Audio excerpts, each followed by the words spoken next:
Et le Régis. Ça te rappelle des souvenirs, de bons souvenirs. Mais oui, alors oui, voilà. En fait, j'ai ramené ici une pochette qui contient juste quelques cartes. Et en fait, c'est pas un tour de magie que j'ai envie de te faire aujourd'hui, c'est de te partager un de mes meilleurs souvenirs. Ah oui, parce que ça a l'air d'être... Mais pas un souvenir magique, non, un souvenir de jeu. Parce que tu sais que nous, les magiciens, des fois, on aime jouer. Oui. Et là, en l'occurrence, c'était une partie de poker. Et tu sais qu'à force de fréquenter les tripots clandestins dans mon ancienne vie, eh bien, j'ai eu la chance de pouvoir jouer une fois contre Patrick Bruel. Ah oui, quand même. Ah oui. Et on était à plusieurs comme ça, et puis au fur et à mesure, on joue, on élimine les uns les autres, on se retrouve à deux en finale. Et là, il décide de tout miser sur une main. Moi, je mise tout sur la main, tapis. Et là, il dévoile son jeu. Fichtre. Brenandas.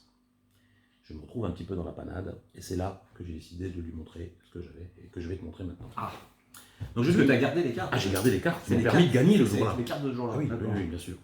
Et donc, Patrick me montre son Brenandas, et je lui dis, Patrick, t'as beau avoir un Brenandas, c'est pas mal.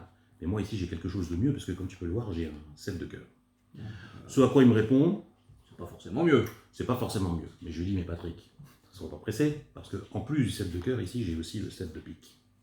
Ouais. Alors il me dit bon bah ok je vois bien que tu as une paire de 7 mais c'est pas ça qui va te faire gagner. Je dis Patrick, doucement. Patience. Parce que j'ai aussi figure-toi le 7 de carreau. Ce à quoi il me répond ok t'as un brelan de 7 c'est plutôt pas mal mais je te rappelle que j'ai un brelan d'as et à mon avis tu peux pas avoir mieux.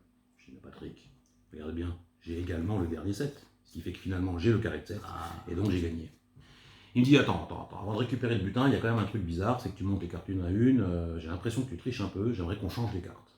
Je dis mais il n'y a pas de problème Patrick, si tu veux, on peut changer les cartes. Et je lui montre comme ça que j'ai 4 cartes rouges, et évidemment il s'agissait bien des 4-7. Ah bah oui, il n'y a pas d'ambiguïté là. Ce quand il me dit mais attends c'est vraiment bizarre, j'ai l'impression que tu m'en fumes, je voudrais qu'on change encore une dernière fois les cartes.